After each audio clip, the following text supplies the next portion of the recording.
is a Cosmic Octave original podcast. Me and Jake running down the street with a handful of comic books, kicking ass and banging chicks and drinking booze No, not and me. smoking Not weed. me. I'm married. Yeah, well, I'm married. Jake. Can't do that. Yeah. Off panel, off topic with Jake and Tyler. Yeah. Heaven. What's going on?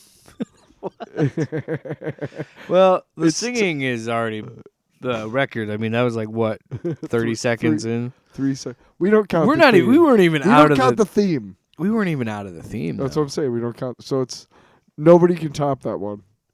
I'd have to sing along with the. Yeah, we'd have to be theme recording song as the song starts to break that record now.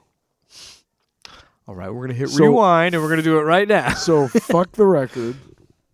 59 seconds, and you dropped an F-bomb. We've done that in 30 before. No. I've done that in 5. No. I've done that in 5. I've done it so many I've done times. that. Listen here, PayPal. You owe me some money. Oh, yeah, right. You told me I'd get cash back. Will Ferrell had this commercial, and you were talking about cash back for everything, and I didn't get any cash back. So, fuck you. For sure. I agree. Episode 249 for you counting at home. For you coward. You fucking cowards. You cowards and lays. You 9 people that listen to this show. You're not cowards. In fact, you are friends. You are the vanguard of a truth movement sweeping across the nation. Wow. I just got very, very You just aroused. red-pilled me, brother. I just got very aroused. It sounds like a conservative talk show when you say it like that. People put in a people who are in Eagle power strike. and seek power, they get off on it. I get off on being ballsy, you know. I don't really get off on it because that's the wrong way to describe it, but I do feed my soul by being kind and compassionate to other people as much as I can. You like being nice to people. Wow, what an episode already. So burn it down and start again. Oh my! This is going to be a more streamlined episode. Moralistic, because we're mostly just going to be talking about Daredevil. But there is. We can save long box for next week if you don't have one. Yeah, I don't have one because I've been reading books and stuff. But whatever. You've been reading books? Yeah, comic books. But okay. Well, we're going to review a couple books. I was thinking for sure we're going to talk about Superman, Spider-Man. Yes. That ridiculous book. Let's save long box for next week then. Yeah. Because we got a... And I'd like to talk about... a limited amount of time. We only have till midnight. Would you like to read Wonder Woman as well? Or review Wonder Woman this week as well? We can. I love that we didn't think to do this before we started recording. This is great radio. How about we just let the night take us and see what happens? Wow, all right. That sounded weird. I apologize. Let the night take us, and all of a sudden we're naked. You ever hear of a blade job? Wow. You know what I mean? Yeah. PayPal. Oh, yeah, right. I'm going to abuse that one. It's such a good... How can you not? Yeah, it's a great drop. You know what? We need to hear some Paul. We need to hear some good old Paul Giamatti. Let's get some Paul in there. Oh, God. I don't even know. I think you told me to get rid of it, so... Not all of them. You're going to have some Paul. Well...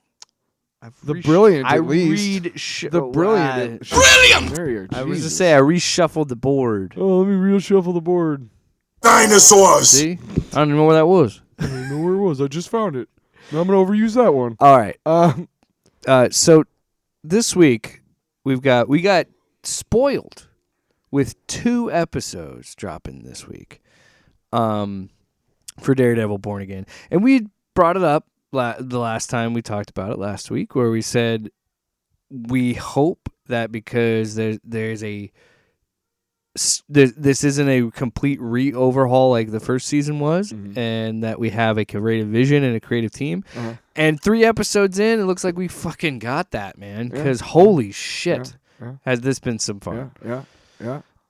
So overall, I think of the two, obviously episode 3, in my opinion, was the better episode. I enjoyed that one, but I still like those first 2 episodes being a little bit slower, and then 3 just gonna start ramping it up. You know what I mean? Like, I love the whole setup of the swordsman and like how that paid off. Yeah. Because it was a very satisfying scene in a way, because you're seeing Fisk flex his power and how corrupt he really is. I think I mean, we're gonna get into heavy shit right away. Yeah, we're spoiling it, buddy. Well, no, that. Oh yeah, in the next episode. Yeah. No, I was gonna say, look, like, this is what's going on in your country right now. Yeah. I mean, you might think it's fiction, but this can happen to you right now. Yeah. This can happen in this country at any moment, and you're fucked. Because as much fiction as you think this is, there are plenty of people ready and willing to join up if they can feed their families. Because you understand? Yeah, that's how they got the Nazis to be Nazis. And if there's people in there, and I know there are definitely the fucking losers out there, they're gonna look. If you don't like the Attorney time General, this he's whole a total dick, and he's one of those people who's getting off on like hurting people. Wilson Fisk comes to power, and he's like, "Oh, I'm all for it." Yeah, he does not need to be convinced. Yeah, you know what I mean. Like Sheila needs to be convinced. Obviously, yeah. She's anyway. But yeah, and I'm sure there's probably people out there that, look, if you don't like the show because you just don't like the show, that's fine. But if you're one of those people out there that are like, oh, yeah, well, of course they're going to make it this be ridiculous and be this and be this bullshit about ICE. And it's like, no, ICE killed 2 people in the street that we know of. Nothing happened to them. That should worry you. American citizens. No matter what side of the aisle you're on, that should fucking worry the shit out of you, dude. And I want to applaud this show for fucking leaning in and saying and being a great representation of where we are right now. And I don't think that first show necessarily had that, but I don't think this. How do I phrase this properly? I don't think that original run had that kind of message. Maybe it did. I'd have to go back and rewatch it. However, like the Netflix era. But what I will say is about this, I love that, again, they're not straying away from this. They're not pulling punches. They are.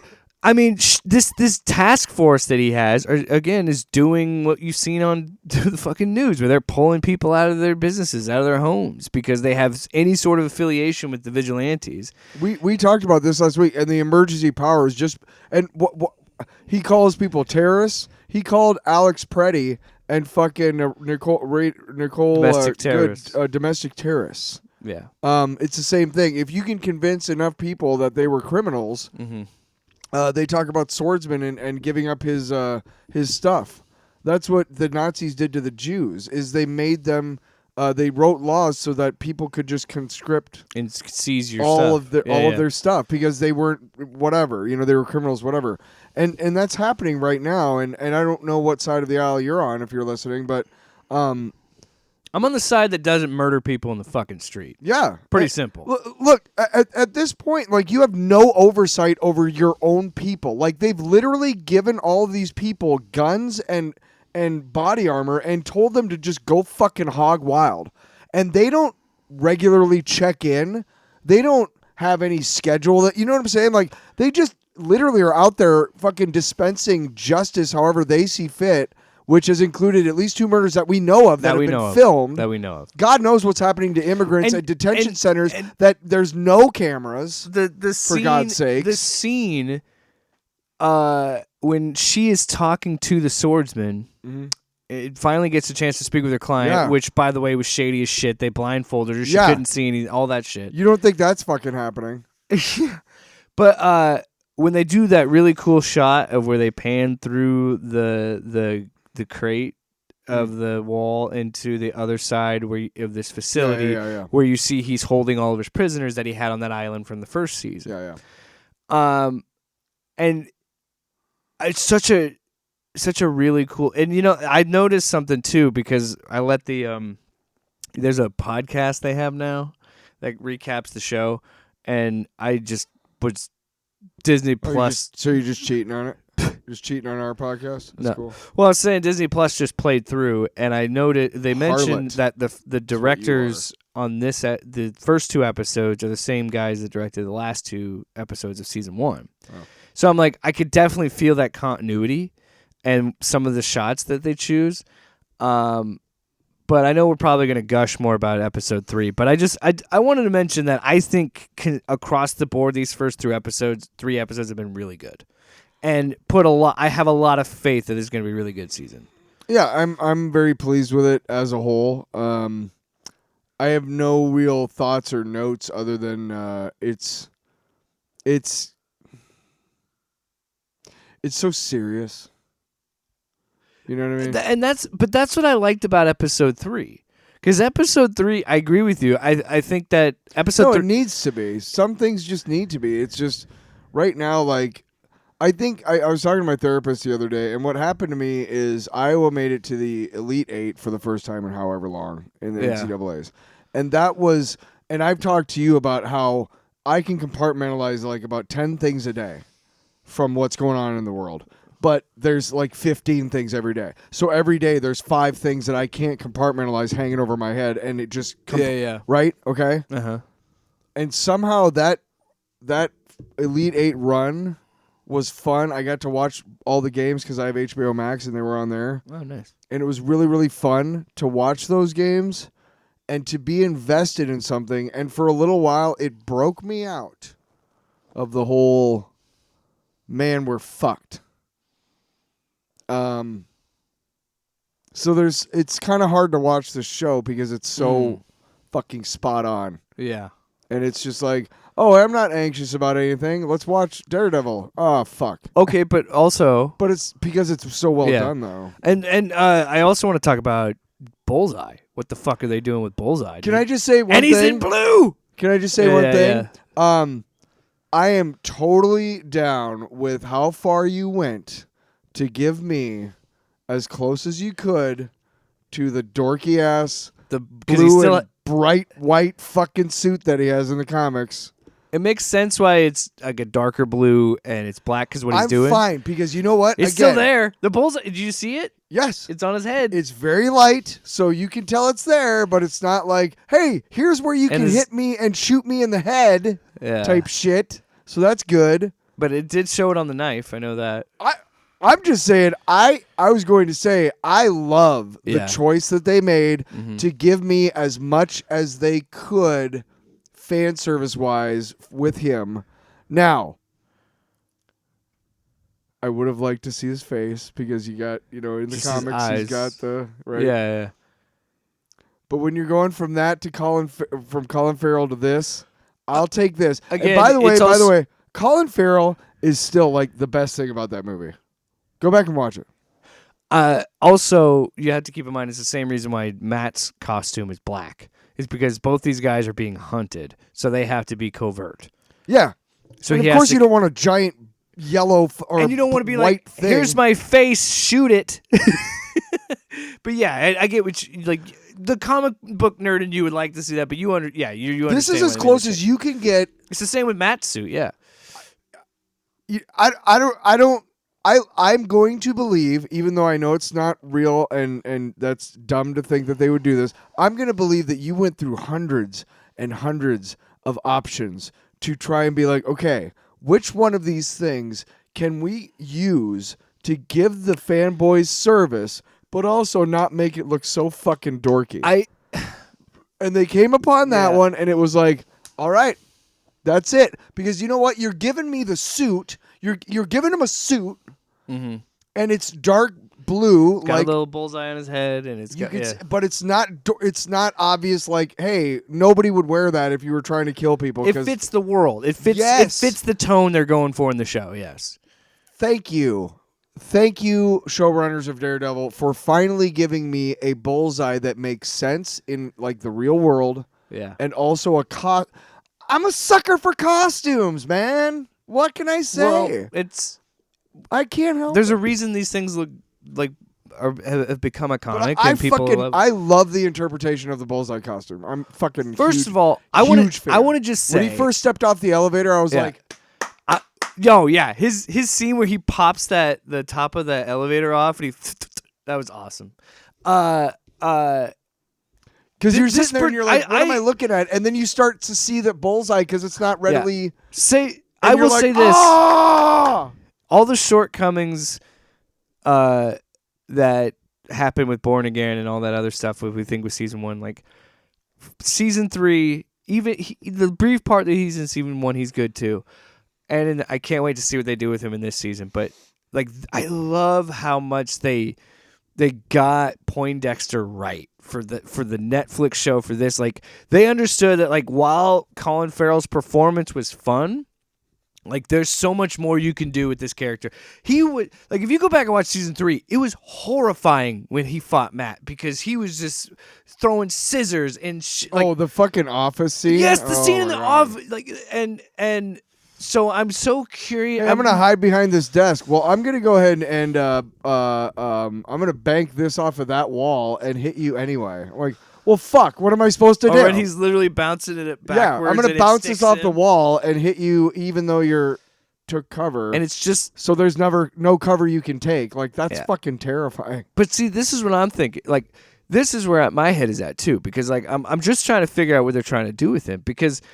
I cannot give this character redemption because he fucking killed Foggy. I'm in Matt's position because Karen's like back and forth on it. She's like they're both conflicted about whether or not to use this guy because he would be a valuable asset because everybody like Vanessa's like talking about getting a gun to Buck and he's like you'll have us and she's like you haven't fucking been in the room with the guy. Like everybody, Fisk is scared of him too. Everybody's Do you scared think of she's him. fucking Buck? Maybe. No, I don't. But she think- tried to set him up with Dr. Glenn. Yeah.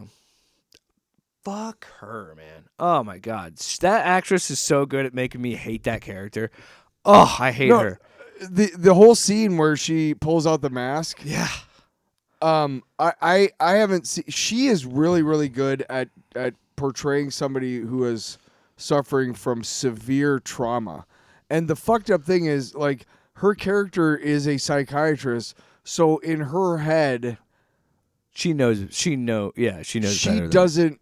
She has convinced herself that she is such a good psychiatrist that she pulled herself out of it while ignoring all the signs of the psychosis that she's developed. Right.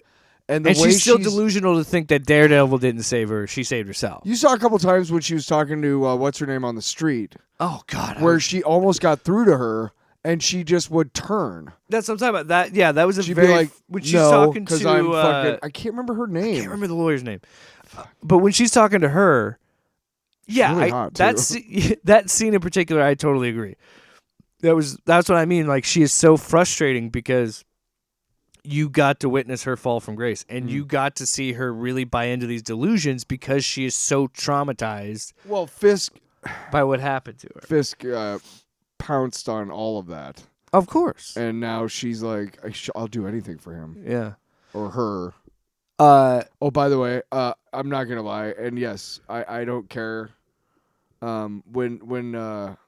When she comes out to the party and they both like stand, like they both like walked up to each other, I'm like, kiss. Let's see them make out. I will say the dream such a sequence. pig. I don't remember which. We're doing both. Such a fucking Also, by the way, we're gonna keep pig. jumping back and forth between both. Oh, the dream episodes. sequence, yeah. That was weird. I don't know how I felt about that, but I just wanted to bring it up because I thought like Well, I brought up the weird. I gotta say this, and wanted it's to not see the them kiss, actress's fault at all. Yeah. I don't give a fuck about Vanessa. I'm sorry, I just don't. Like You don't like her character anymore? She was so good in the original. I like her. What? What's the She's just- problem? She's still gorgeous to me, like her, and it's gravitas. She commands a room. Stunning, I don't care. charming. Because I think the story, like, no, and it's nothing. No, the character's fine and the actor's fine. I'm just saying that, like, Such a dick. of all of these arcs, I care about hers the least. Oh, okay. You know what I mean? Well, it's tied to Dex. I'm not though. saying that like she sucks or anything. I'm just saying that like. It's tied to Dex, so why wouldn't you? And she's also a villain, so I want to see her eat it. I'm fucking sick of these Fisks, man. And that's good. That's good writing because I cannot wait for these fuckers to eat it. And I cannot. I know, but let's talk about this because I have a bad feeling. I don't want it to happen, but what's his name? The Deputy Mary kid, Gandolfini. I think it's Michael, the actor's name. But yes, he's James Gandolfini's son. No, I know it's Michael Gandolfini. It is Michael? Okay. What's the character's name? God, we suck at this. I could just pull it up, but BB, the one with the guy that I know. BB's that's friend. her. Yeah, yes. I know her. Okay, I'm pulling it up. I like him. I know he is. He's a charismatic guy. I feel like he's I feel like he's starting to understand that he is stuck where he's at, and even though he's having second thoughts, he can't afford to have them because he'll die. He'll be killed. Like he's in a very precarious position because he's got a lot of power in the organization, but he also wants to have nothing to do with it. The lawyer is Kirsten McDuffie, by the way. Kirsten. And then I'm getting Gandolfini pulled up here. And he's slipping. Can't see him. He's in here somewhere. Slippy, slammy, swami. Samsonite. Daniel Blake. That's his character's name. Danny. Danny, yeah. Daniel. Whatever. Daniel, I don't want you to betray me. Is there anybody in this building you want to protect? That's the scene. Yeah. Okay, so episode 2 deals with him finding out about, which we eventually find out that BB was doing it, the whole Max Headroom videos with the masks. He's pissed. That scene, because the thing that gets leaked is the video from the North Star of Daredevil. North Star. Northern Star. There's a whole thing about it. The Don't Northern be a Star, douche. whatever, who cares? Get it Whatever. Ugh. So anyway, that gets put in one of those videos, so they're like, who fucking leaked this? Yeah. That scene where when Fisk is interrogating, and they're just like, I told you what would happen if you betray me, and you just see him immediately grovel. Such a good scene. Because that I think that was the moment when he was shitting in his pants, being like, this man is a psychopath. I watched him pop a man's head like a cherry. And I think that still is messing with him because he kept looking at those pictures of how they displayed the body. Oh, wouldn't it mess? Oh, you know Who what? wouldn't be messed up by someone's head getting squashed like a pumpkin? Fine with that. Yeah. Yeah, just like Yeah, I'd be like, I can never ever make this man angry ever. I will die. A horrible death. Yeah. Another thing I wanted to touch on, Tony Dalton killing it as a swordsman.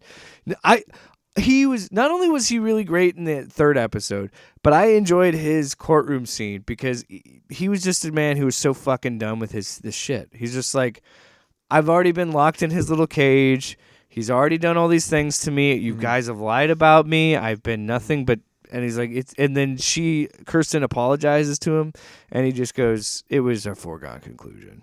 And then he proceeded to say, as this ruling was coming down, this is all a show for the king. Well, one of the we're all jesters for the king. One or of whatever, the Kingpin videos that they show could be shown in this country.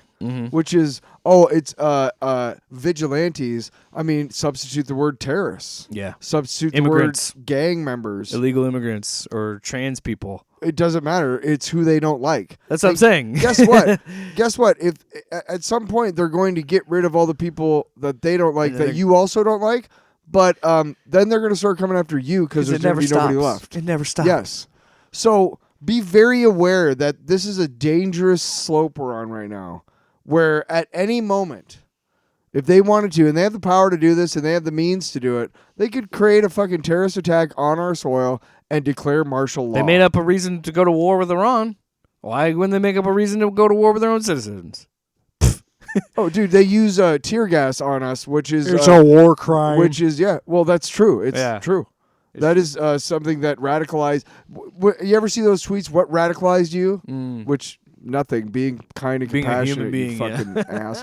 But what radicalized me was understanding and finally like looking it up that yes, weapons that the police in our country use for crowd control have been outlawed under the Geneva Convention, which is used to dictate behavior in war, which, by the way, Israel has fucking broken up a shitload of those. Genocide. Anyway. Yeah. I just wanted to get it out so we can move on. I'll tell you when I'll tell you when you're lying. Good. All right. I want to talk about episode 3 a lot because that's what I wanted. Well, before that, because is episode 3. Maybe it's episode. I think it's the end of episode 2 is when they go after Rosie, the place they're hiding out. Josie. And I love that sequence. It was such a cool way that they shot it, where they're coming in, they're storming in, and at the one level, he goes up as Matt, and then immediately, like, and then a couple, 2 shots later, he just zips back down, dressed fully as Daredevil, and just starts beating the fuck out of him. Like, yes, hell yes. And that scene in the bar when they're shooting, and you saw it in the trailer, but man, I'll say it. I love how much Billy Club action we're getting. Yeah. Because, like, yeah, the way that he was like slinging it and like ping ponging like off the sides, dodging the bullets, and then fucking beating the shit. Like, the action has been kicked up such a high notch this season. Holy shit, dude! Can I just say this? Charlie Cox is a magnificent hunk of man. Finally got to see him shirtless. Yeah, we deserve that. I mean, you know. So I'm coming day and night. I mean, it's terrific, right? That's Karen. So that all happened. So oh my gosh. Okay, I want to point out. I'd love to work. You know how sometimes when we do this podcast, Tyler, we got to get it out front. We got to say it right now. Right. The logical part of my brain. When Kirsten is describing the facility based on what she could hear without seeing, and all that stuff, is the most bullshit thing ever. Also, because she's hammered when she's trying to describe it, and she wasn't hammered when she was brought. Even better, I don't give a shit. Because you know why? Because I'm such a goofy bastard, and when she's like, oh, well, I couldn't see anything, and he just goes, I can work with that. I was like, he's going to map the whole fucking thing off of her. And you know what? Again, the cynical person in me could be, that's nonsense. But the guy who loves Daredevil and loves this shit is like, that's a fun setup. You know what I mean? Same. But here's the thing, is like, I'm always the guy who's like, nobody can get punched in the head that many times without dying. Yeah. Concussion related. But you know what I mean? But here's the one thing that caught me today when I watched both episodes today, which was great because I have like a really recent. I watched them the night before. Like he's beating up cops, right? Okay, so like he's in a room and there's 3 cops. At some point, he's got to knock all of them out. Yeah. Because that's what you do. Right. There's a trope in like action movies like this with like henchmen. Yeah. And there's always piles of them. Just right, but like at some point, like there was one point where he's fighting 2 guys, and like I could almost tell like he's gonna start with this guy, then he's gonna go to this guy, and then he's gonna go back. Like, why don't they just hit him? Why are they all taking turns? No. It's kind of there's that part of me that's like, listen, if you start pulling threads, you're fucked, okay? Just if you start thinking too much, you're gonna stop having fun. Yes, kinda. Yeah. But like there is a thing like John Wick, like is a good example. Like, you know, he kills everybody that he comes across, so that's different.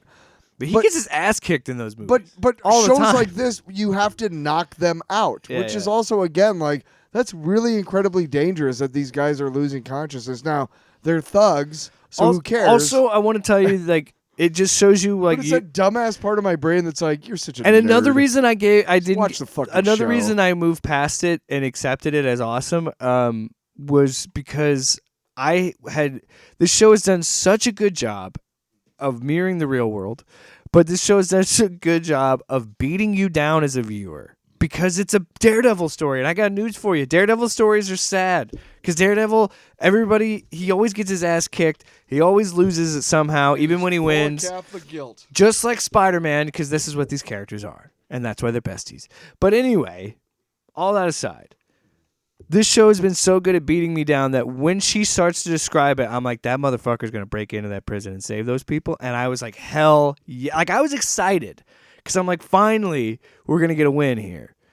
So when that fight happens, we get Tony Dalton gets out, Swordsman gets out, and then we finally get to see him use an improvised weapon and make it his like sword. And it's the Daredevil oneer that you got to do for every season. It's not really.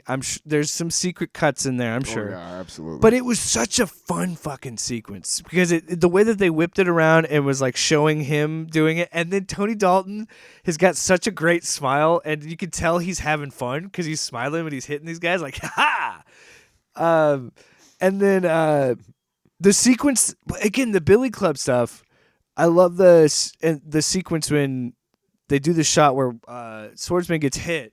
Knocked back, wipes his nose, and goes, all right, let's go again, and then just beats the fuck out of those two guys. Like, it was just fun to see him do shit. It was fun, yeah, exactly. And see a Daredevil Swordsman team How up, about you didn't White expect Tiger? that.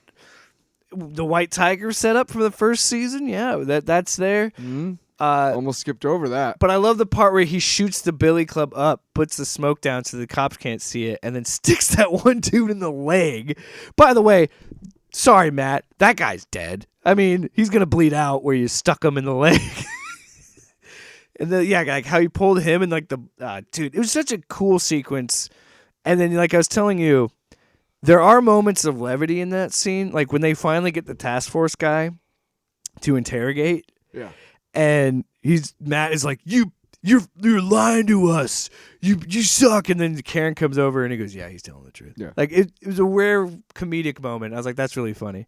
Or the scene when he's with the cops and we get the scene from the shot from the trailer when he pulls a gun on him like he's gonna shoot him. Oh, yeah. And then he just smiles and then fucking hits. Like, god damn, man, this season's cooking. I'm having fun. I'm having a lot of fun. I don't know what's gonna. Oh. What, buddy? You know what? We just had this conversation. Shut up and enjoy it. I was just gonna say. No, tell me. Let's one get of it the all things. out, man. It's Otherwise, it's gonna be. It's comic book accurate. Okay. But how can Wilson Fisk be this fucking strong and be a normal guy? You know what I mean? Like, I understand there's like world's strongest man competitions and stuff. What do you mean? Like when he punches that sparring guy through the wall almost. He had to run his. I don't know, but Don't think about it too much, dude. I don't need to because Vincent D'Onofrio is so fucking good and so scary. Like, I will say that every time he gets his hands on Matt, I get squeamish. Huh? Kingpin, whenever he's like fought Matt and he gets his hands on, I get squeamish because that dude is so massive compared to him. And I love that again. It did feel like sometimes in that first season they just didn't embrace being Daredevil as much as they should have. And then this season, because they hit their stride towards the end of the first season, and I think this season, yeah, they just I don't know. It's just hitting different. I can't wait for next week. It's gonna be rough next week because we're gonna have rough, and I mean in a good way, because we're gonna have 3 episodes because we're gonna have Daredevil, and then we got 2 episodes of The Boys on Wednesday. We're gonna be spoiled with good content. Oh my god. Oh, how can we do it? Oh, how can we do it? So many good shows. Oh, Christ. Well, then Punisher. Oh, I'm already tired of thinking about it. Did you before we jump into the books? Did you see the new He-Man trailer? No. Looks good. Looks really good. Looks. I saw the one in the theater before Project Hail Mary. It might be the same one then, because I- it just came out recently. Is it the one where he's like working in the toy store? Okay, so maybe they did. I didn't know if they had a new one for that for Project Hail Mary, but because this one, I like what they're doing for this story. Yeah. So rather than he doesn't know about Eternia, they're saying he does know about it and he's trying to get back there. And I'm like, okay, I appreciate that. We're not doing that kind of origin story. We're like, okay, he's already been here and all this stuff. But when he finally uses it in the trailer and says, I have the power, and they finally do it, it's just like, the little boy in my brain was like, this is the coolest shit I've ever seen. And I'm like, I would love to review that for the show. If we make it work and see it this summer, I would love to see it. It's early June. Yeah. I mean, if you want to put it on the schedule and see what happens. Get some hair on the microphone. But yeah, we can try and work it into the schedule. It looks like it'd be really fun. Once hockey season gets done, I'll have a lot more time. And then the end of June, did you see the new Supergirl trailer? No. We get more Lobo, and it looks not what I was expecting, because it looks like Lobo is going to help her at some point in the movie. Okay. Is he in the original story? The Yes. Woman of Tomorrow? I believe so. I have not read it all the way. I never read read any of it. I read like the first couple. It's good. I just never got around to finishing it. Oh, sure. Fuck you. Yeah, sure. But it makes it seem like it's more like he's going to be featured a little bit more in it as like maybe a companion. I could see him turning on her though at some point and then setting up him just being a fucker because, it's Lobo. He's the main man. I got to say, we talked about it last week. I get what you mean with the comparisons to him and Punisher being fucking one note. Because I feel like you read one Lobo story, you read them all. You really fucking have, man. Summer Lobo. Looking forward to it. Hey. So we're reviewing Lobo number. It doesn't matter. Well, in this one, he kills somebody. He makes a joke. Then he makes a joke about comic books, and then he kills another person. Hey, I for sure want to read at the very least. The last Zarnian is really good. Yes, we should read that for sure. It's really good, but up to Supergirl. yeah, once that is over, you're kind of like, oh, we already did the rest of it RoboCop. is the same stuff. It's just a new. Hey, I'm fragging the next Bagarkin, Flarkin, Badarkin. The next miniseries after fine. The Last Zarnian, he actually goes to hell, and he actually goes to the afterlife, and that's really funny because he ends up. Well, I don't want to spoil it for you, but when's the one when he's Lady Lobo? That's that one. He ends up getting reincarnated as a woman at some point. Big bodacious tits. Big old titties. I say that because I cannot not think of that fucking Simon Bisley, dude. He's known for like really muscular dudes and big old titties. I can't not think of that fucking South Park episode. Bodacious tits. My awesome rocking tits. Heavy metal. Classic South Park. Dude, it's true, man. You ever watch that movie? Awesome. I've never seen it. Awesome rocking tits, man. Well, isn't it just like... I just feel like it's one long music video that they... So it's some sort of... if there's a plot... So Heavy Metal is a anthology, science fiction anthology magazine. And it was basically like kind of like the edge of, whatever. Like, there were a lot of stories that became kind of famous. Mobius was a guy who worked in there. Now, not every story featured like a naked lady at some point, but a lot of them did. So, like my dad, when I was younger, he had a couple Heavy Metal magazines, and the only reason I found them was because I, found his like Playboys, Of course, because he kept them in the same spot. Bodacious tits. Now, obviously, when I was younger, I was just like I just looked through to see the boobs or whatever, but. Yeah, I mean, some of the stories were really cool, but mainly I got interested in it because I wanted to see boobs. All right. But Heavy Metal is an anthology of a couple of the more famous stories that, because it's like, serialized stories from different comic book creators that couldn't do what they wanted to do for Marvel with or the DC. comics code and whatever. Right, so Heavy Metal was a way for them. Again, like, some of them, I feel like some of them are like, hey, that's a really nice story, and I really want to print it in here. You got to put some boobs titties in there. in there. I got it. At some point, you got to have a lady topless, at the very least. Don't make me tap the side. No. It's just a side that says Yeah. we have a titty, like 4 titties per page quota. I'm going to keep tapping that And side. you know what? God bless them. God bless We the are Heavy titties. Metal. There'll be 4 tits every 6 pages. Wow. kind of math Do is the that? calculus on that. He's a genius. That comes out to 1.5 titty per panel. Here's my friend Timothy. He is. What is going on with your goddamn stand? This one is fucked up too. What happened to this fucking thing? Oh, yeah. Yeah, fuck you. You're fucking moving shit. Why? Why, indeed. Oh, hey. No, what made me laugh Should is- we do the actual thing and then why? Oh, yeah. Yeah. I could write a book about what you don't know. Why? Special edition. First of all, Yeah. all right, so Superman Spider-Man #1 is I laugh because I look at the cover that I'm holding in my hand, and it is the Spider-Woman Supergirl variant. Yeah. Look, the art, the variant cover art is gorgeous. I'm not saying it isn't. It's beautiful art, but my frustrations, I don't want to. We've talked about it on the show before, right? But it's so frustrating because like half the time these variants, while they look really good and would probably make a really cool poster, half the time don't have fuck all to do with the book you're reading. No. And a lot of the time I feel like the cover for the issue itself looks better. Yeah. Because it's tied to the story. It's within the art of the book that I'm reading. It's a little frustrating. And also, it doesn't help that these books are fucking meaningless. I'll just get that out of the gate. This book's stupid, and I hate it.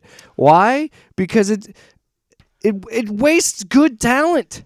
As much as we want to sit there and go, oh man, wouldn't it be neat to see Spider-Man and Superman in the same movie? We do got to understand something. If that is the price, if getting that, if to get that, the price we have to pay is the loss of all of our privacy and all of our our autonomy and our way of life, I don't need these crossovers at all.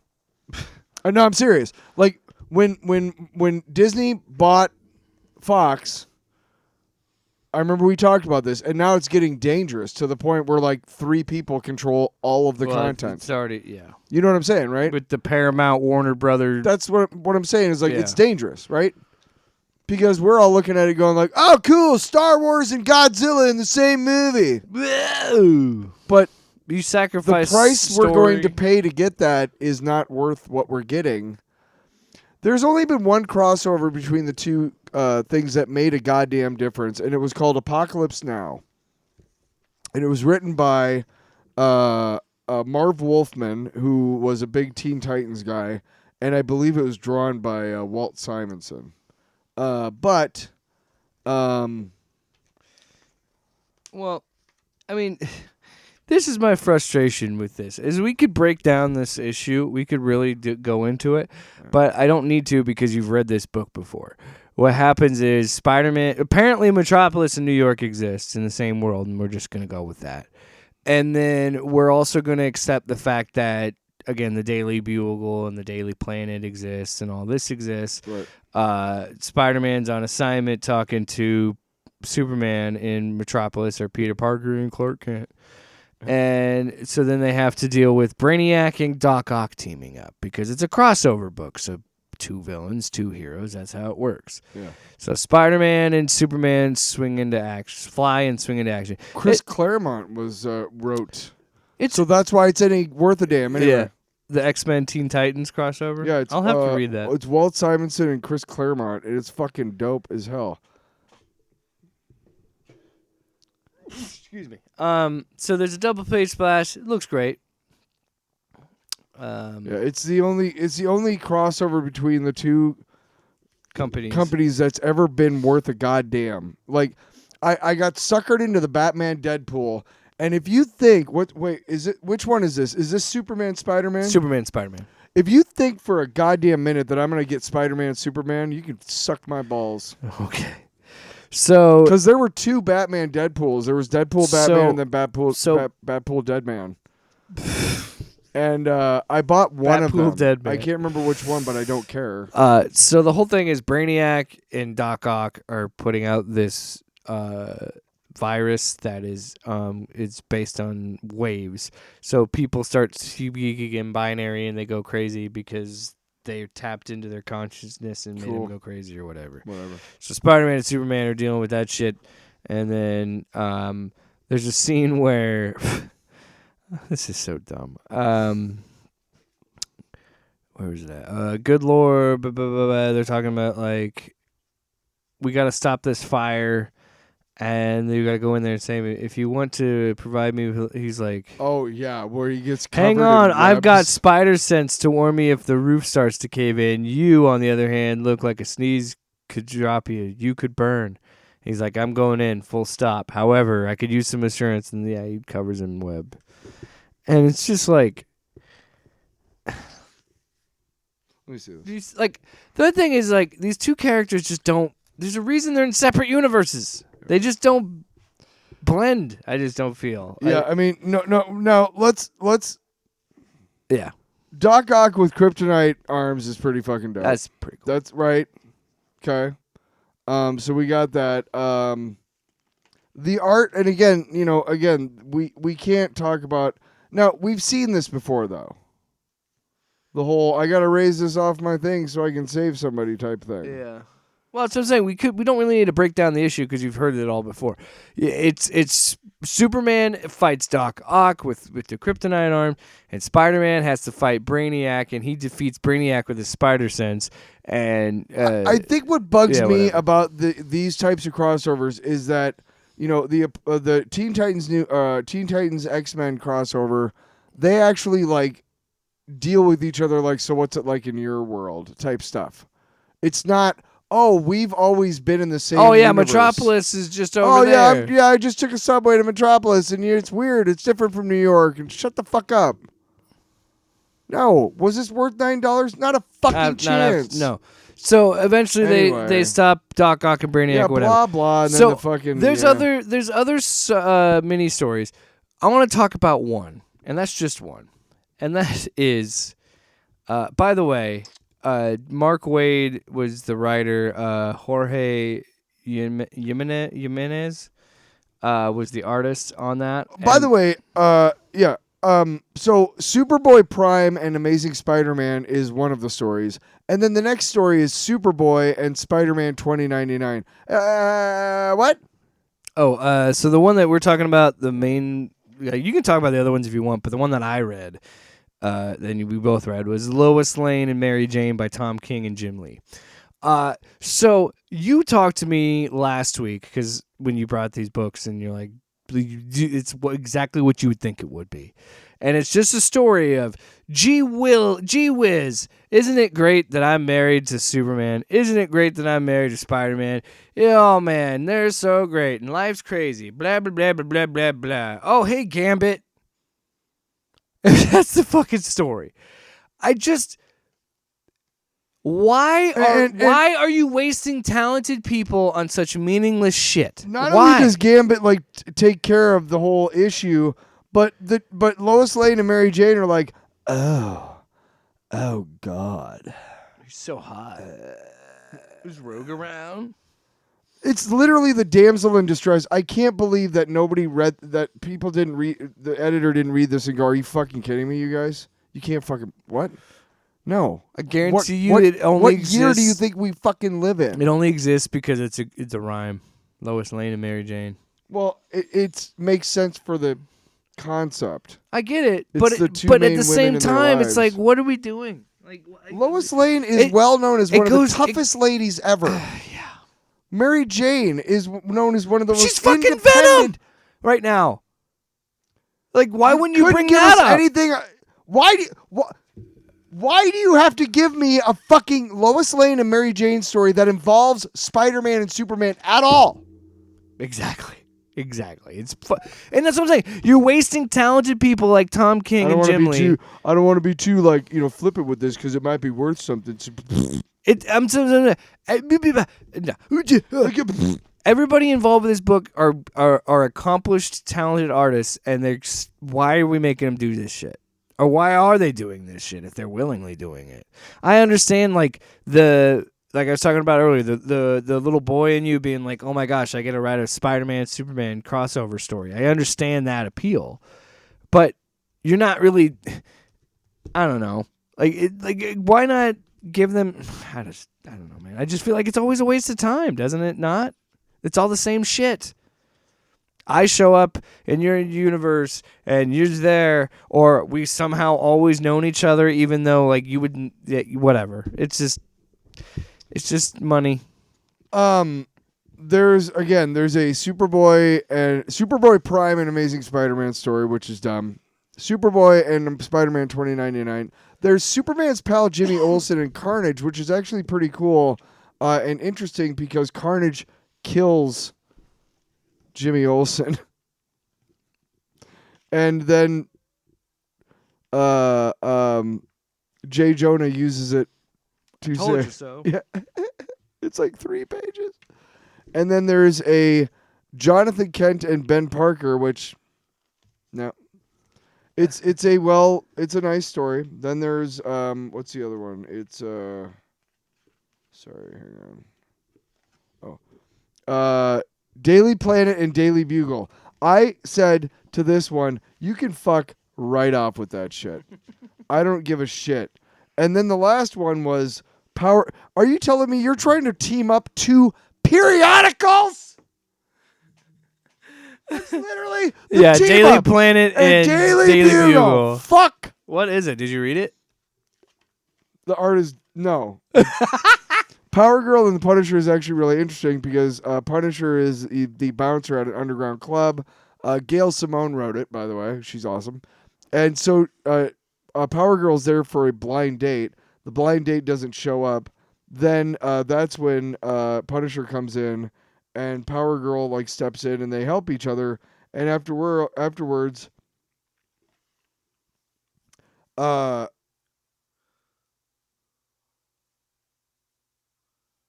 it's basically it's understood that at the end of the story, Punisher and Power Girl go somewhere and hook up. Nice. Punisher gets it. I'm such a pig. Nice. I give that a big old F. Yeah, I agree. Eat shit, both of you fucking pieces of shit. I'm Marvel. I'm DC. Well, you look like the same fucking guy to me, dude. Shit. Corporate fucking scum. Ruining the fucking dreams and work of true artists. Just pieces of shit. Yeah. Yeah. I could write a book about what you don't know. All right, last book of the night. Wow. As we wrap things up here. Wow, only 2.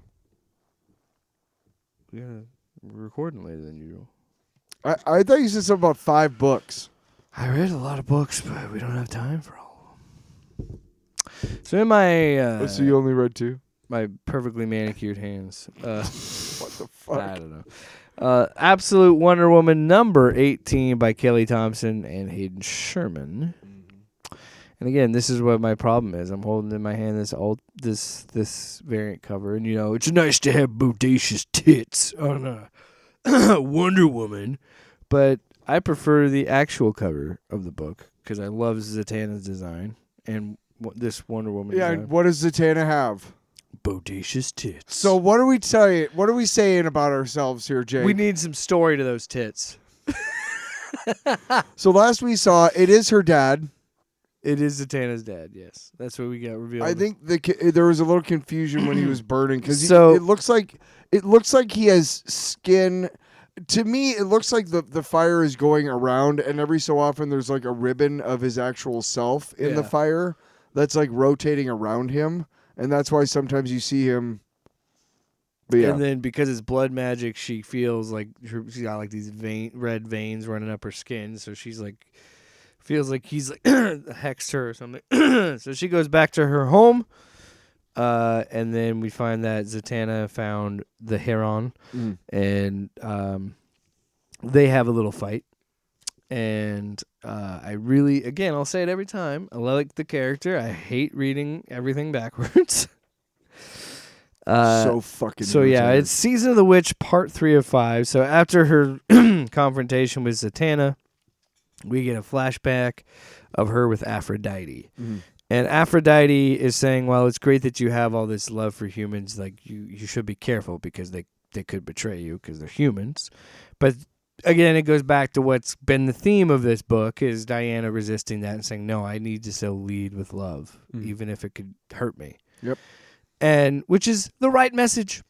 So then she gets snapped out of it, and then Zatanna and her have a fight. But it's nice that she's like, because she's just like, hey, I'll get to the point. witch doesn't do that to another there's witch. a weird code about that. Yeah. Where like witches are not supposed And Wonder to. Woman I'm sorry, gets it I right bound. away. Yeah, because she's like, I'm sorry, I bound you, and there's a code. Because that's why Wonder Woman's pissed. She's like, hey, motherfucker, you took my magic, you took my arm, you took my like, fuck you, like, and I Dad took her arm, but you know what? Yeah.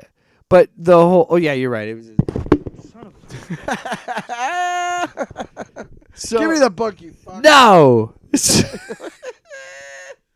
No.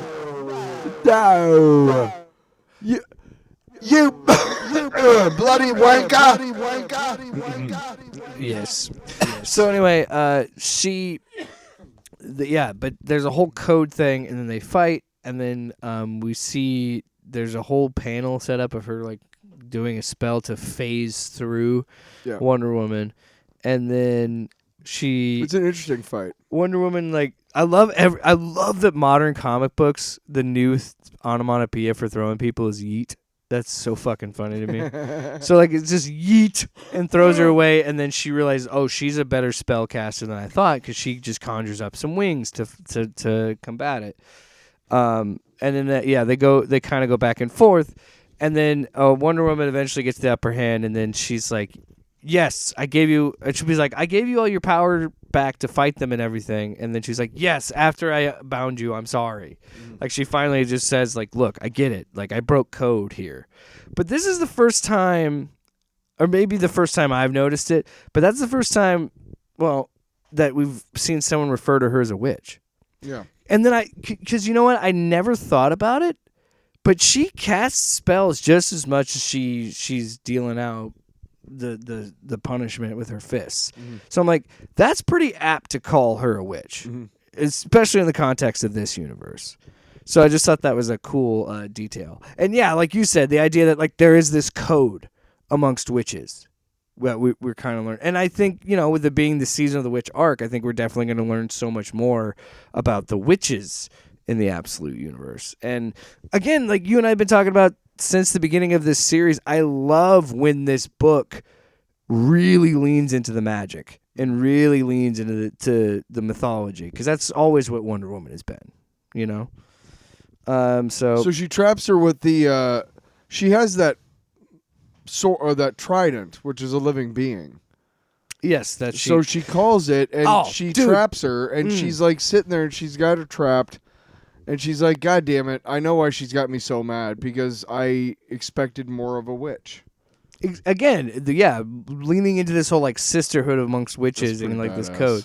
But I wanted to talk about that splash page where she defeats her, and then she's like, fortunately for me, I make friends everywhere I go.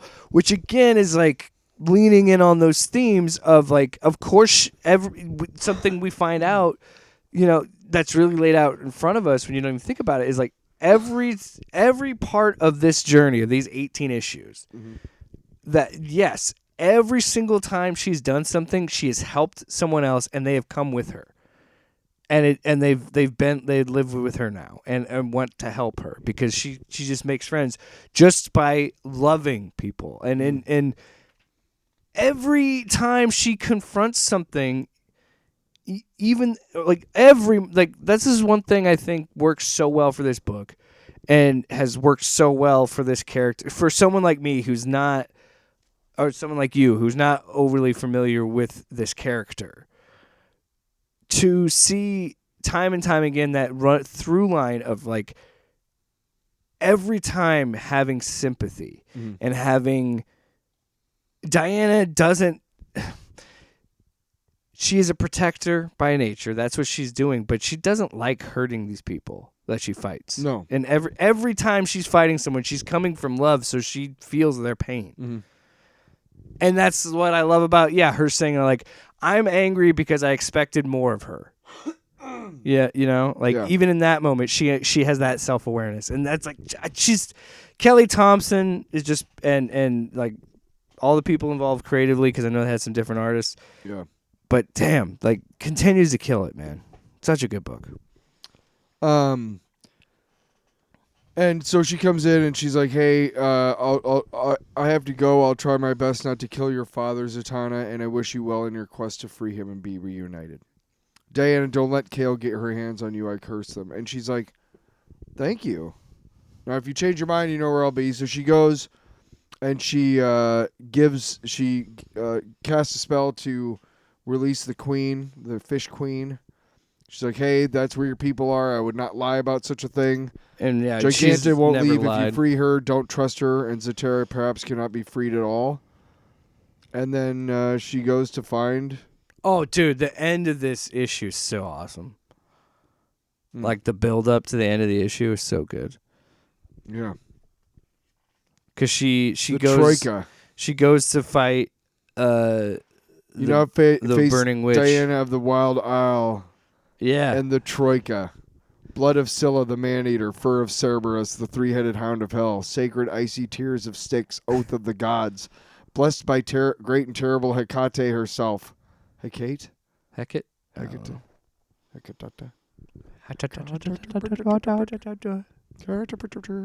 Sea of magic, death, and the crossroads.